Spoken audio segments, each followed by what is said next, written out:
So tonight, the title of my talk, my sermon, I suppose, is called A Spiritual Hearing Test.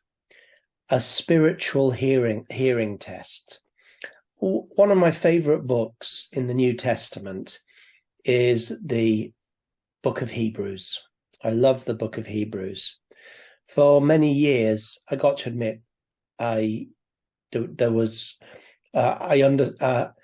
understood less than I understood in Hebrews, but then I found some people that really understood the book of Hebrews, and it's become a great blessing to me as I begin. I'm not saying I fully understand it, but I get the flow of Hebrews. Hebrews is written to a Jewish congregation that were in danger of backsliding into the old covenant. Many of them had paid a great price at this time to follow Jesus. They'd been kicked out of the synagogues. They'd been disowned by their families. And the idea of going back to the old ways, the Old Testament, the law, would have been, naturally speaking, quite attractive. You'd immediately stop being persecuted and be welcomed home and into your community almost immediately. And so the book of Hebrews is encouraging these Hebrew Christians, these Jewish Christians, that what they have is so much better. It's a better covenant. It's a better savior. And that to go back to the old ways, the Old Testament, having tasted of the new, would be really almost unthinkable. And so it's addressing a lot of these issues of faith and perseverance and recognizing the beauty of the new covenant.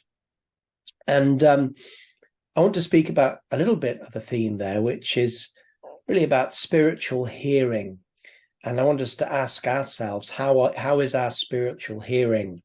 If you can go into a doctor's for a hearing test to see how well you hear. Well, the Hebrews also speaks about hearing, spiritual hearing, and I'm going to share some scriptures with you. I hope you can see these scriptures on your screen. If you can't, then get your Bibles out and turn to Hebrews 3, because we're in Hebrews 3, touching on Hebrews 4 and perhaps Hebrews 6. And the reason that I haven't posted them on a document is because I'll be jumping around a bit. So, if you can't see it, then get your Bibles out. All right. So here we are in Hebrews chapter 3.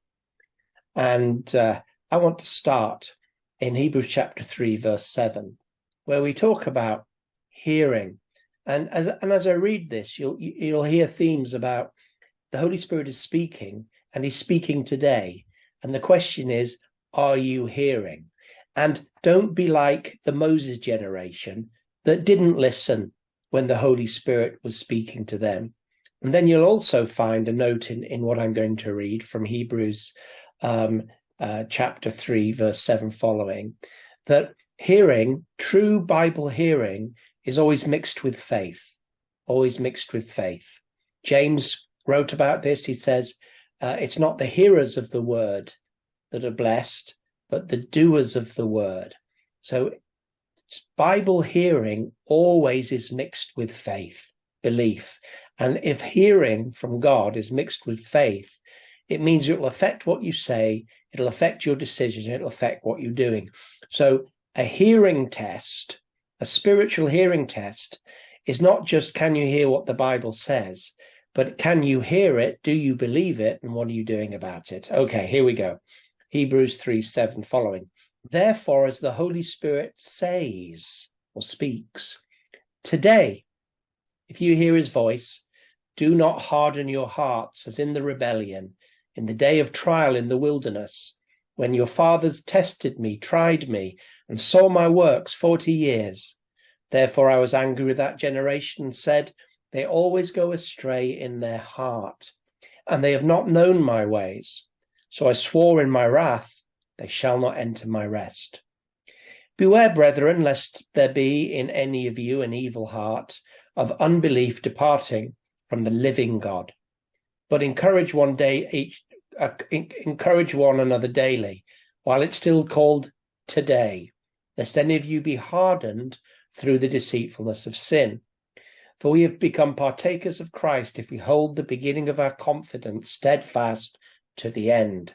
While it is said, today, if you will hear his voice, do not harden your hearts as in the day of the will of rebellion. For who, having heard, rebelled? Indeed, was it not all who came out of Egypt, led by Moses, now with whom he was angry 40 years? Was it not with those who sinned, whose corpses fell in the wilderness? And whom did he swear that they would not enter his rest, but to those who did not obey? So we see they could not enter because of their unbelief. Oh, how do I get rid of this? Gives me a second. There. Well, that's what happens when you use something okay,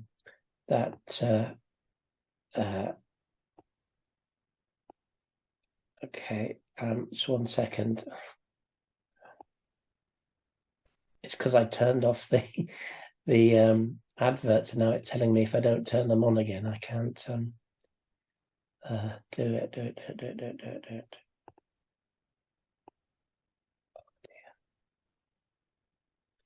Dear. Patience with me here.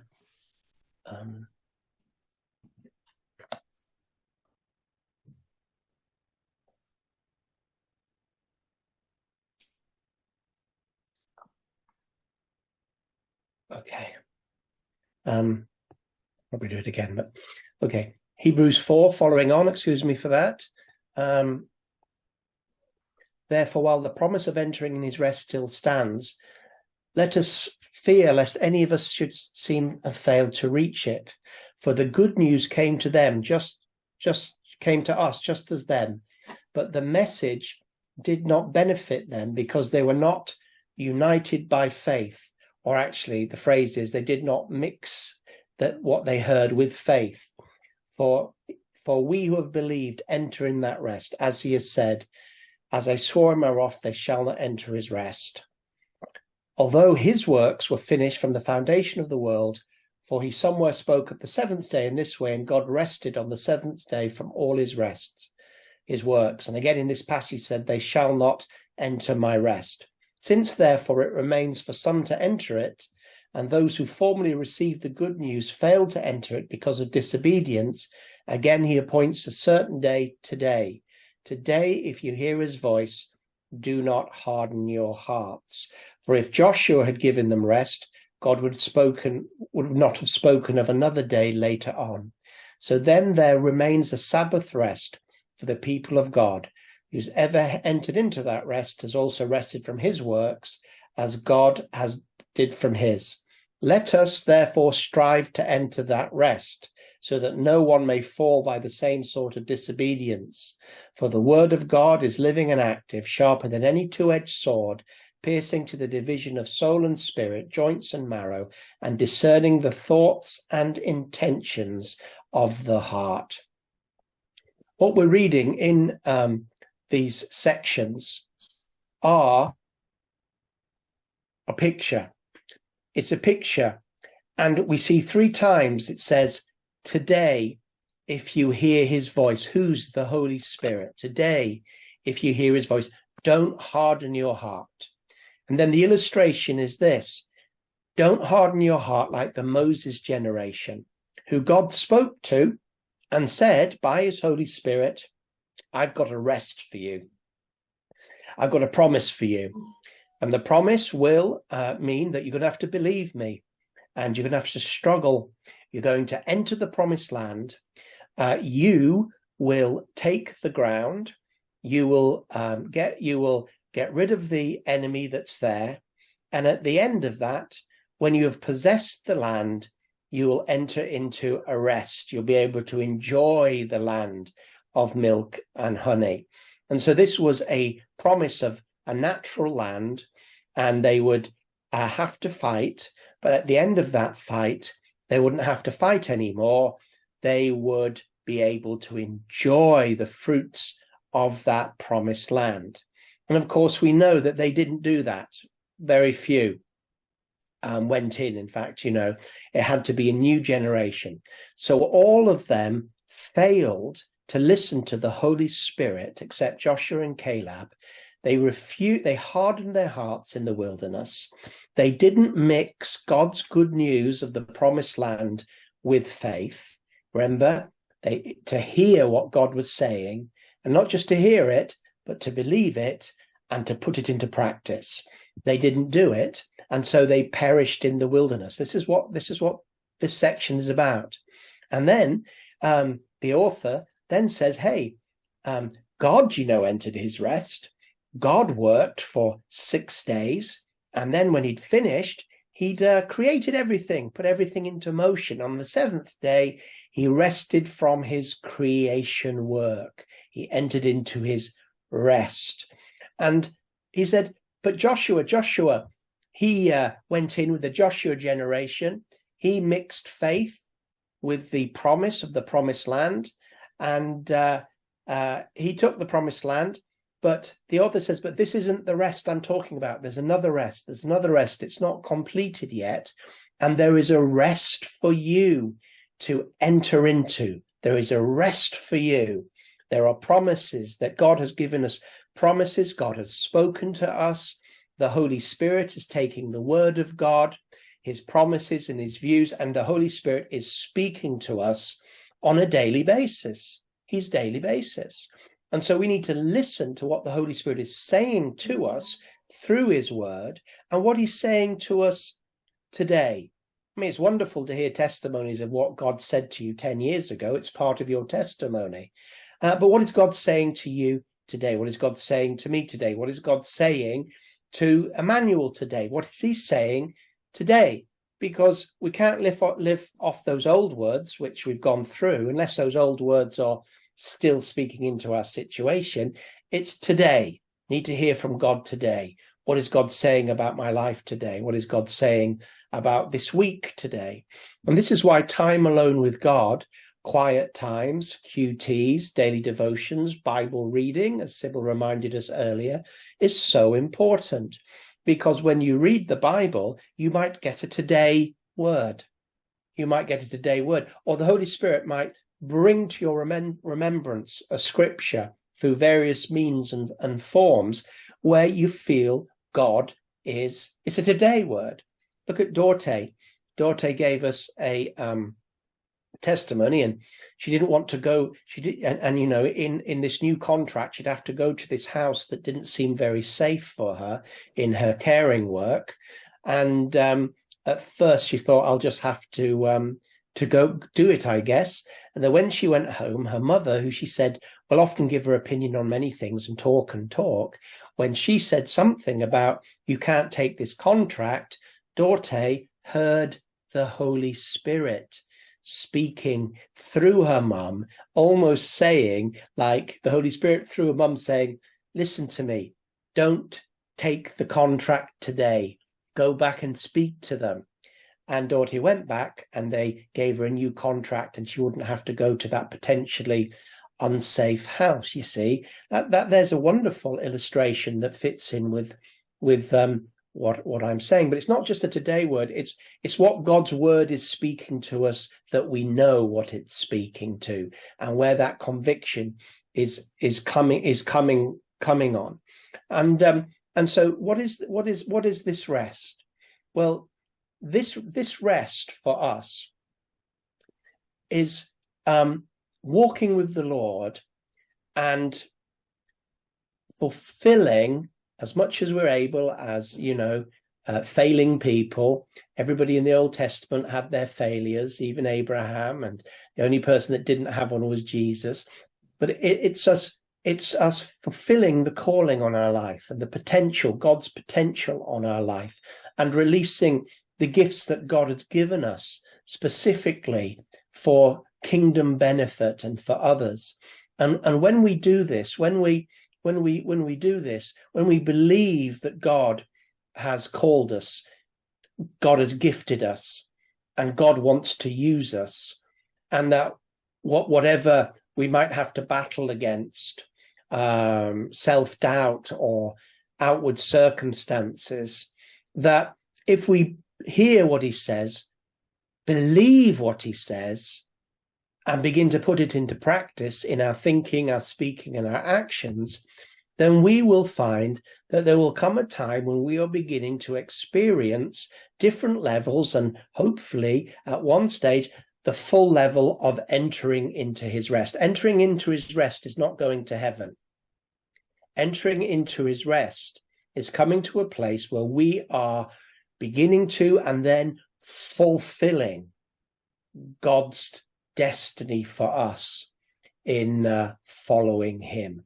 And then we enter into our rest. And these scriptures are important because one of the other themes that's linked to hearing with faith to embrace a rest and a full rest is God's promise and God's oath. You will find here in Hebrews 3, I won't go back to it in case it messes it up again, but Hebrews 3 and Hebrews 4, it talks about God swearing an oath. He gives his promise, he speaks to us about what we should do and his plan for us and his will for us through his word. And the children of Israel, God had said to them, whatever else I'm speaking to you, you're going into the promised land. That's what I want for you. That's the generational word. That's the today word. You're going into the promised land. I will give you the land, but you'll have to take the land. You'll have to take the land. You can't just sit there.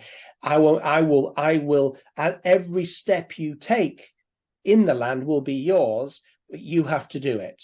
I'll be with you, but you have to do it. And then when you've taken the land, you will enter into your rest. You'll have done what I've called you to do. You'll have matured through doing what I've asked you to do through obedience and faith.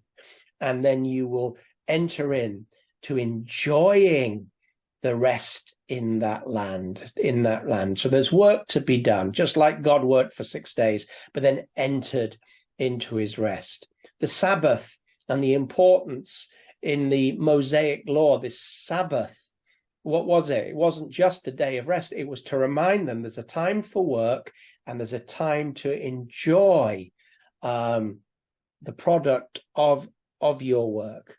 And so for us, in order to enter into the promised land that God has got for us, if I can use that, or his promises, his calling, his destiny for us as individuals, local church, corporately, this generation, we have to hear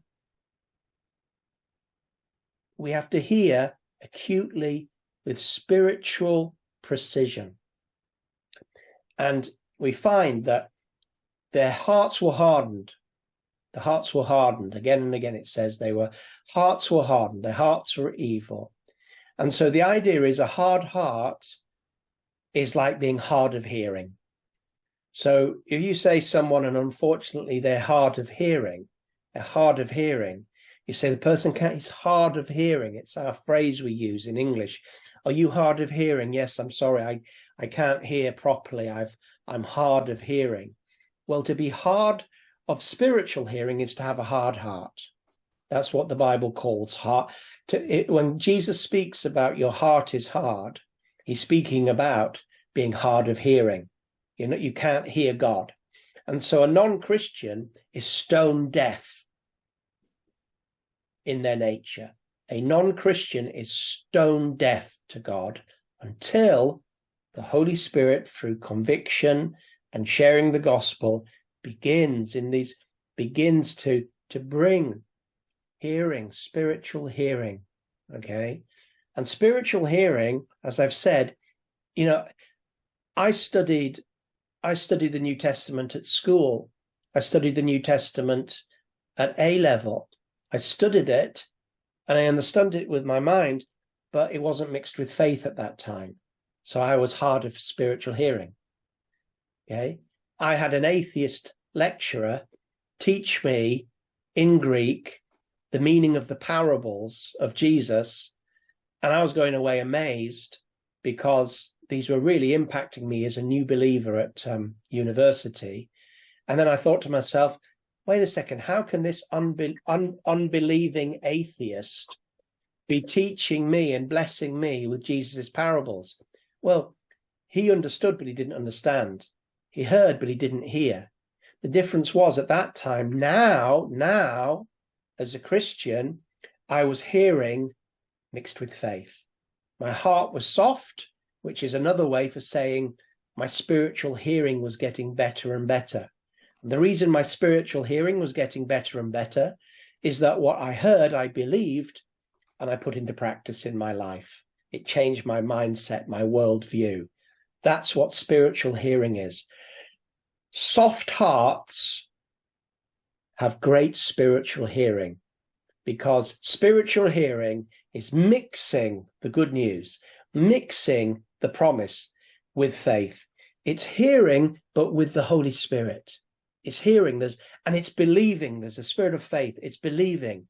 And that hearing with faith causes us to take our promised land, causes us to reach our destiny and grow in our destiny, eventually to the place where we might actually, even as individuals consciously at some point in our life say, I have actually entered into my rest. I'm in the flow of everything that God wants for me. I'm there. So although we might have samples of this rest and seasons of this rest, it's not really speaking about seasons. It's speaking really, if I'm going to be honest with the text, it's speaking about entering into the rest. And the entering into the rest, according to Hebrews, is the difference between the promise and the oath.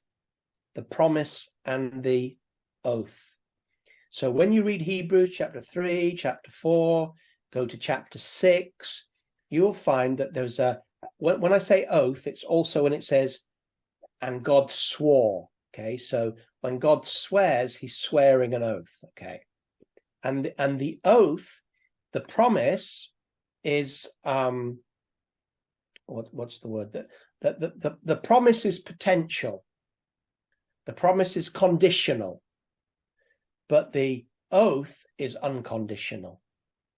So God has many promises for us. He had promises, as in the example for the children of Israel in the wilderness. He had promises, but did that generation receive the promise just because God promised it? No. Why? Because they didn't hear and mix with faith.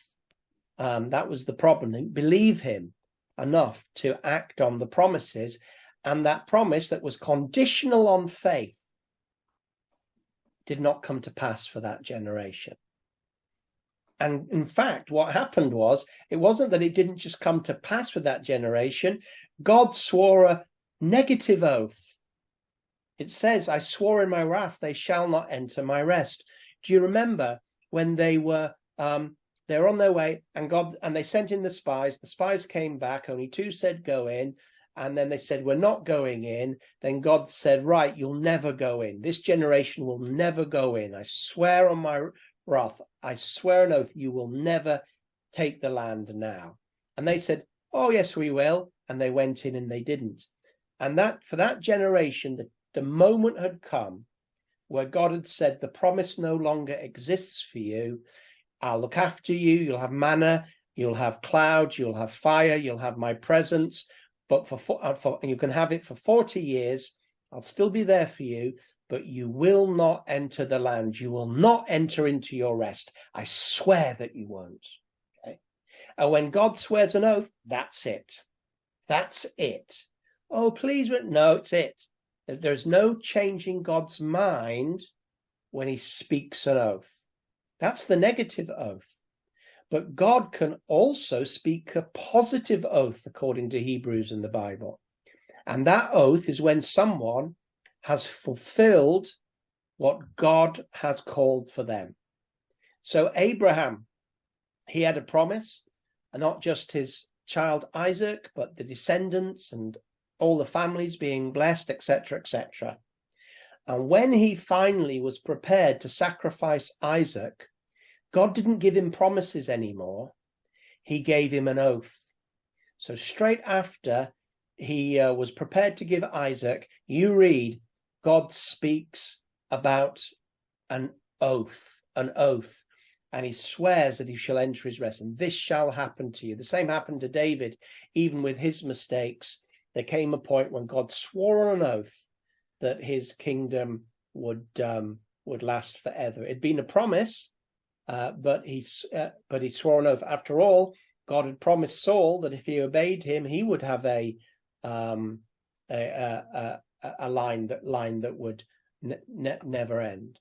And so this is important in Hebrews, because they're speaking to a group of a congregation of Hebrews, and he's saying, look, don't give up now, because to get to the place where you begin or you receive rest is not heaven. Rest is accomplishment of the things that God has called you to do and the person that God has called you to be. You don't have to be perfect, but you do have to embrace these things. It's possible to be a Christian without rest, and not enter into what God wants you to become and what God wants you to achieve. And the way not to move in the right direction is to be deaf to God, to be deaf. You're not listening to God, you're not hearing God, and you're becoming increasingly deaf. The more you listen to God and obey, the more you hear God. The less you listen to God and the more you disobey, the less you will hear God. And there's a danger in all Christian lives that we through sin and unbelief can become increasingly less able to hear what God is saying. We become dull of ears, dull of hearing, as the Bible speaks about. Dull. The Bible speaks about a dullness that comes into people, a hardening of the heart, and we just start hearing the God anymore. And finally, here's one, and then I'll leave you with this. There's lots more I can say on it, but I will share screen here. I'll just try not to mess it up. Here's Hebrews 6, and before we look at Hebrews 6 very briefly, look at Hebrews 6 verse 13 at the bottom, the certainty of God's promise. Hebrews 6:13, the promise and the oath, when God gives a promise, but then when he swears an oath. Here we go. Hebrews 6:13. For when God made a promise to Abraham, since he had no one greater by whom to swear, he swore by himself, saying, surely I will bless and multiply you. And thus Abraham, having patiently waited, obtained the promise.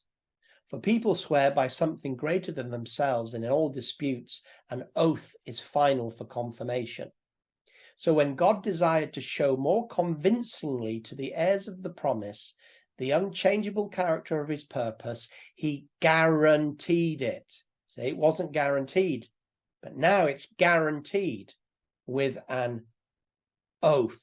Possible for God to lie. All right. So that's what I'm talking about. I'm talking about to enter into your rest is to get that guarantee, that witness that you have, having patiently waited, obtained that in life that God had promised and destined you through his word and his will to obtain. As I said, we're not looking at being perfect, but we are looking with all our ups and downs in lives and our imperfections and, 2 steps forward, 1 step back, but we are talking about rising up, becoming what God wants us to be, and achieving what God wants us to do with the gifts and calling on our lives. My last thing is going to hit you with this. Often Hebrews chapter 6, verse 4 following is one of the most difficult passages for Christians to understand, because it appears to say that a Christian can lose their salvation. But it's not whether you believe a Christian can lose their salvation, that's up to you. But this is not talking about a Christian losing their salvation. This is talking about somebody becoming so stone deaf to God that, just like the children of Israel we read in chapter 3, who couldn't enter into their land of promise, so the people in Hebrews chapter 6, verse 4, can get to a point where God says, you will not enter into that which I have for you. That's the context of this. And we saw that by reading about Abraham. For it's impossible in the case of those who have once been enlightened, tasted the heavenly gift, and have shared in the Holy Spirit, and tasted the goodness of the word of God and the powers of the age to come, this is definitely Christians, and have fallen away, to restore them again to repentance, since they're crucifying once again the Son of God to their own harm and holding him up into contempt. For land that has drunk the rain that often falls on it, and produces a crop useful to those for whose sake it is cultivated, receives a blessing from God. But if it bears thorns and thistles, it's worthless and near to be cursed, and its end is to be burned. Though we speak in this way, yet in your case, beloved, we feel sure of better things, things that belong to salvation. And then we read about Abraham. The contrast is Abraham entered into his rest and got the oath. So what's the worst thing that can possibly happen to a born-again Christian on the earth? Right? I don't believe it's that they can lose their salvation. If you do, well, we can agree to disagree or discuss it another time. But this certainly isn't talking about losing your salvation. This is talking about somebody ending up in a situation, a modern day situation that the children of Israel and the Moses generation ended up in. That's the whole context of this. God, you will find that the Moses generation is in heaven because they were God's children. He never withdrew the bread or manna from them. He never withdrew the rock, which was a symbol of Christ, and the water from him those 40 years. And he was there, the tabernacle, he was there with them, even though they didn't enter into their rest and take the promised land. This now is a picture of the worst thing that can happen to a Christian, is that they so consistently and constantly rebel against God in carnality. I mean, this is really willful, by the way. If you're ever worried that you're going, if you're ever worried about Hebrews 6:4 and think, this is me, if you're worried about it, I guarantee it's not you. Why? Because you're still listening, you're still sensitive, you're still concerned. When someone comes to this place of total deafness, a Christian deafness, they have been just like the children of Israel. If you read what they did to God and their persistence, that God has basically said, all right, look, forget this. I'll see you in heaven. You're obviously not going to achieve the promises in any sense, or the destiny or anything that you want. And so I'm done with you. See you on the other side of heaven. That's what this is saying. And the key there is verse 7, which is a little parable to explain what's happening. For the land that has drunk the rain, what is that? It's the soil. It's the heart. Okay, it's your heart. You know, the sower sows the seed in the heart. What is the rain that falls on it? It's the Holy Spirit. What is the crop? Well, it should be 30-fold, 60-fold, 100-fold. A crop useful, for whose sake it's cultivated. We know all these things. And receives a blessing from God, a reward from God. But if it bears thorns and thistles, it's worthless and near to being cursed. Its end is to being burned. So if a heart consistently gets to the place that is so like the old Moses generation, that all it's bearing is thorns and thistles that are no good for God, then all those thorns and thistles will be burnt up. Just like 1 Corinthians 3. If you build your house of sticks and worthless things, when you get to heaven, you'll be saved by fire, but you'll have borne no fruit, got no promises, and entered into no kind of rest, but you yourself will be saved.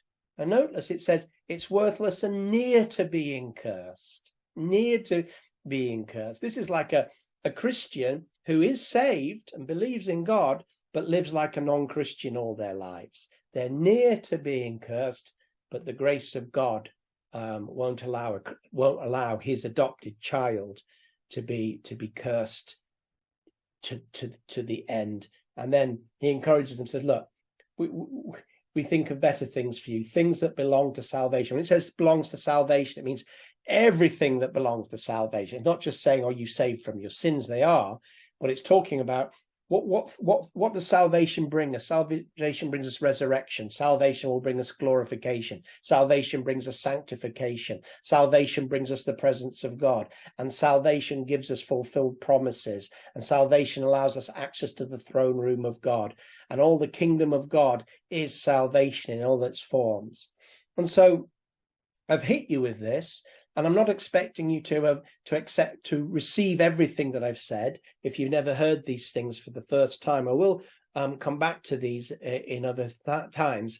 But here is the thread as I finish. Okay, today, if you hear the Holy Spirit, do something about it. How do you hear? You hear the word of God, that God is speaking to you from His scriptures in your life. And you don't just hear it, that's not hearing. You mix it with faith, and you pray it, you speak it, you act it. And as you do that, you are fulfilling what God has called you to do. That's the way to do it. And you will enter into the rest. You'll begin to have a sense of accomplishment, a sense of this is what life is all about, a sense of now my gifts are being used for God, a sense of this is what I was brought into the world for. And that sense can increase and increase. And it can come to the place, I've met people, it can come to the place where you say, I've entered into my rest. I remember being at lunch with Reinhard Bonnke, with Colin Dye, who was my senior leader, who thankfully took me to lunch with him. And Reinhard Bonnke said this. He didn't even know I was like this stuff, but he said, Colin, I used to go from promise to promise, but now I go from fulfillment to fulfillment. Now, he's a big, evangelist and everything. But I thought to myself, later on when I read this and understood it, that man entered into his rest. You're not called to be Reinhard Bonnke. You're called to be who you are. And as long as you're growing in who God wants you to become, and as long as you're growing in what God wants you to do with your gifts and your abilities in the local church, then don't worry, you're going in the right direction. You might backslide. You might have bad months, good months. Don't worry. In fact, the only time that you could ever get to a place where you become stone deaf is when you don't care anymore. You're not worried anymore. And that is a sign, although you won't see it because you don't care, that would be a sign that you're stone deaf. But you that are sensitive of heart, because some of you are, as long as you are worried, don't be worried, please, or concerned, you are not deaf. It's when you just don't give a damn anymore. Or you just want the world and you stick two fingers up at God. You know He's God and you know He's saved you deep down, but really you've just gone after the world and you don't care and you never care again. Well, when you get to heaven, you'll suddenly wake up and realize what you did. You became like those that wandered in the wilderness for 40 years. Enough. Thank you, Richard.